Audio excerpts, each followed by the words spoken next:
সকাল সকাল রান্নাঘরে চলে এসেছি। আর এখানে টিফিন করছি। একটু আটা মাখা ছিল, তাই ভাবলাম তাহলে আমার জন্য একটু পরোটা করি। আর মেয়েরা বললো যে মা আজকে আর খাবো না পরোটা, আমাদের একটু ভাতই দিয়ে দিও। তাই ওদের জন্য একটু আলু ভাজছিলাম, ভাত খাবে বলে। এই সকালে আর তোমাদের দাদা তো আজকেও ছুটি ছিল না, অফিস আছে, তাই গেছে অফিসে। আর তোমাদেরকে জানাই মহাসপ্তমীর অনেক অনেক শুভেচ্ছা। আজকে না সেরকম রান্নাবান্না সেরকম কিছু করিনি, যেহেতু কালকে মাংস করেছিলাম আর আমি মাংসটা খাইনি। ওই যে মাছ দিয়ে গেছিলাম দুর্গা মায়ের কাছে, তাই জন্য আমি আর মাংসটা খেয়ে যাইনি। মাংস অনেকটাই ছিল, যার দেখলাম আমাদের হয়ে যাবে তিনজনের, মা মেয়েদের। আর একটা নিরামিষে পাঁচমিশালি তরকারিও করছিলাম, রাত্রেও হবে আর দুপুরে একটু খাওয়া যাবে। আর ডালও ছিল, শুধু করলাম ভাত।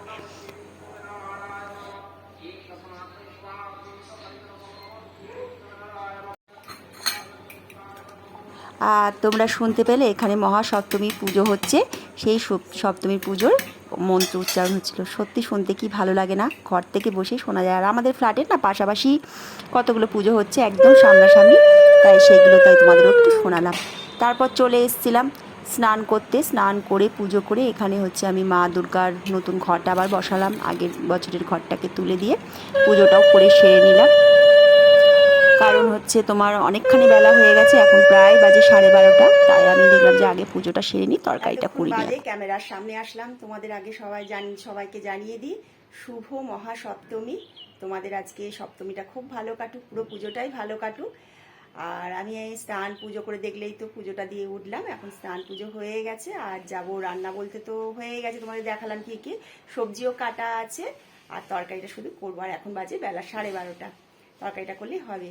পুজোর কটা দিন জানো তো মনে করি যে কিছু করবো না, সারাটা বছরই তো করি। পুজোর কটা দিন একটু রেস্ট নেবো, একটুখানি সাজবো গুজবো, আনন্দ করবো, কিন্তু তাই কি আর হয়, আমাদের আর হয় না।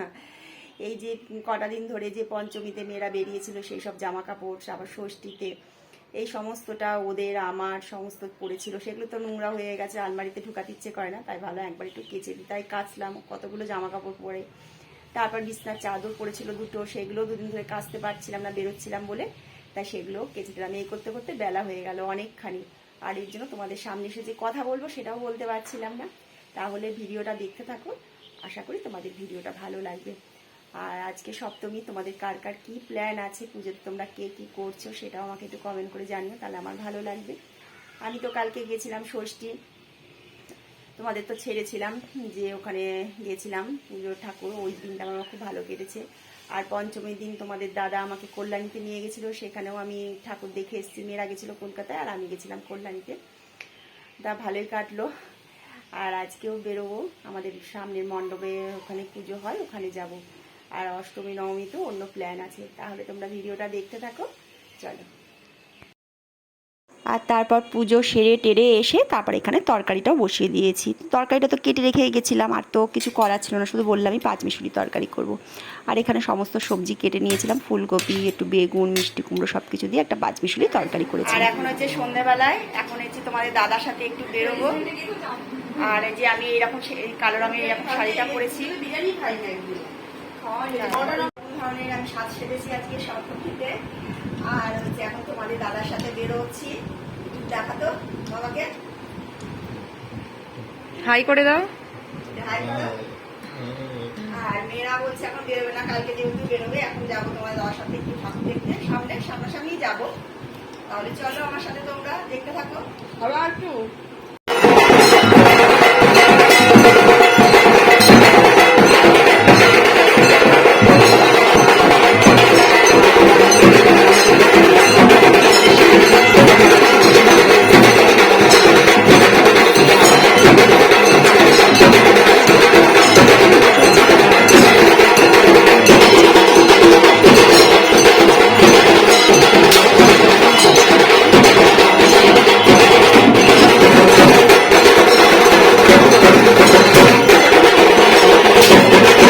খাওয়া দাওয়া সবাই ব্যবস্থা করা, কিন্তু আমি সাবধানে থেকে, যেহেতু কালকে থাকবো না, সেই ভিডিও তোমাদের কাছে ভালো লাগে তাহলে প্লিজ একটা লাইক করো, তাই জন্য কমেন্ট করে জানিও সামনের বছর তোমরা কিভাবে পুজোটা কাটাচ্ছো হয়, তবে পুজোটা কেমন জায়গায় ভালো হয় সেটাই দেখলাম জানিও কমেন্ট করে। আর যদি ভিডিওটা তোমাদের ভালো লেগে থাকে তাহলে একটা লাইক করো, আর তোমরা কিভাবে কাটাচ্ছো পুজোটা সেটাও আমাকে কমেন্ট করে জানিও, আর চ্যানেলটা সাবস্ক্রাইব করে পাশে থেকে।